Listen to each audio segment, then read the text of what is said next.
Hey, warte! Den letzten picken die Hühner. Hab dich!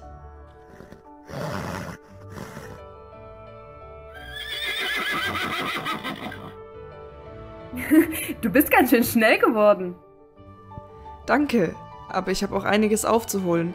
Vater sagt immer noch, ich sei ein nutzloser Wicht. Das stimmt nicht. Das weißt du doch. Wenn ich nur einmal etwas richtig machen würde, dann wäre er vielleicht stolz auf mich. Er sagt, er wünschte, dass ich mehr wie du wäre. Wie ich? Warum? Du bist so selbstbewusst, so stark. Du bist tapfer und klug. Ich bin ein dämlicher Tollpatsch, der nichts auf die Reihe kriegt. Ich mache einfach alles falsch. Aber das kann er doch nicht machen. Es ist klar, dass ich stärker bin. Ich bin noch älter als du. Mhm. Dann üben wir einfach weiter, damit du groß und stark wirst. Dann wirst du ihn sicher stolz machen. Darüber müssen wir reden. Was? Er hat mir verboten, mich weiter mit dir zu treffen. Bitte was? Allein, dass ich jetzt hier bin, könnte mir eine Ohrfeige bescheren. Aber das kann er doch nicht machen! Er hat mir ziemlich deutlich gemacht, was passiert, wenn ich mich weiterhin mit dir treffe. Es tut mir wirklich leid, aber ich kann mich nicht mehr davon schleichen. In ein paar Wochen beginnt meine Ausbildung, dann werde ich rund um die Uhr beschäftigt sein. Ich dachte wirklich, dass dir unser Bund mehr bedeuten würde.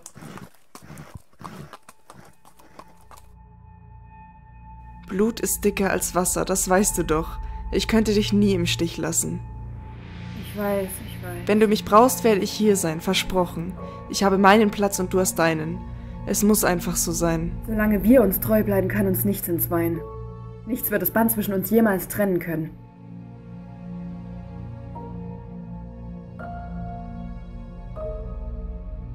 Solange wir nicht vergessen, wer wir sind.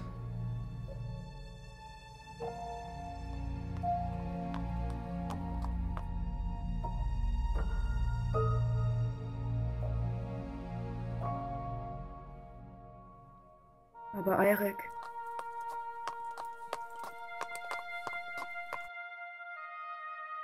Wer sind wir?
Aaron, bist du des Wahnsinns, am helllichten Tag hier aufzukreuzen? Du weißt genau, dass dich niemand mit mir zusammen sehen darf. Das wäre mein Todesurteil. Was willst du von mir, du Lump?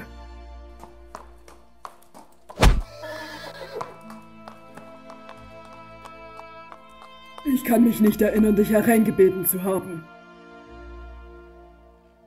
Oh, Bjarme, warum so feindselig? Hast du es noch immer nicht geschafft, dich mit dem, was geschehen ist, abzufinden? Ich habe getan, was ich konnte. Ja, bestohlen hast du mich, als es um mein Hab und Gut am schlimmsten stand. Und die elende Brandstifterin hast du kaltblütig ermordet. Aber draufgegangen ist meine Familie bei dem Mühlenbrand trotzdem.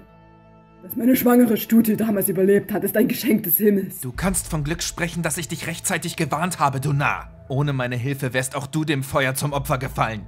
Wir wissen doch beide, dass es dir doch gar nicht mehr um die alten Zeiten geht, du starrköpfischer Esel. Du bist einfach ein schlechter Verlierer und erträgst es nicht, dass ich bei deinen verbitterten Kriegsspielen nicht mehr mitspiele. Was willst du? Ich habe vom Plan deiner Volksrevolte gehört, Bjarme. Der Plan ist nett. Ja, durchaus. Nett? Was soll das heißen, nett? Meinst du etwa, Eirik kann sich gegen die Macht seines gesamten Volkes wehren? Wir wissen beide, dass dieser Plan in Mord und Totschlag enden wird. Damit kennst du dich ja wohl am besten aus. Was wäre, wenn ich dir sage, dass ich eine weitaus bessere Idee habe? Eine Idee, bei der weniger Pferde ihr Leben lassen müssten. Sprich weiter. Farah von Keldor ist die angetraute Hofdame des Prinzen Aino van Alvar.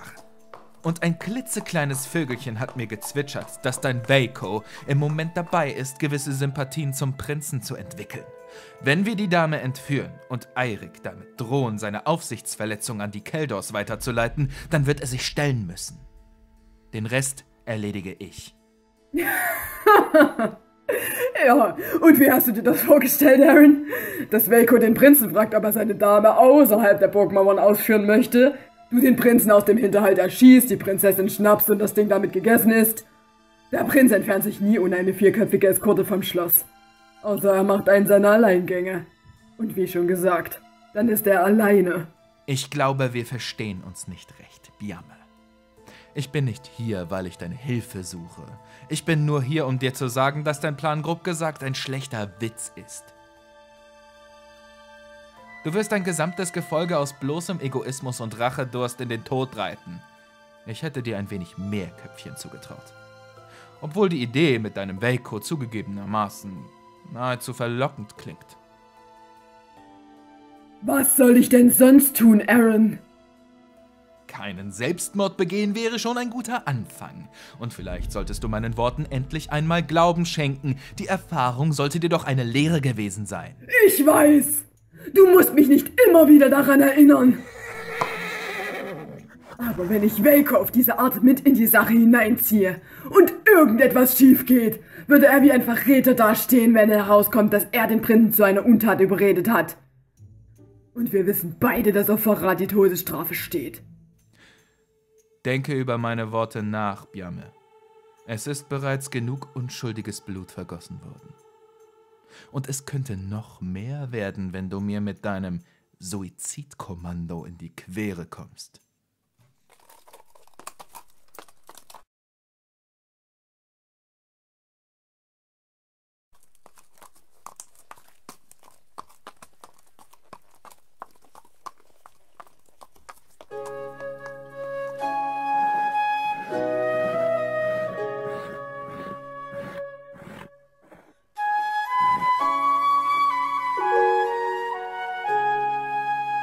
Egal was kommt, Eirik wird meiner Familie nichts anhaben können. Wer bin ich? Ich bin Biame, der Bauer, der ein Königreich zu Fall bringen wird.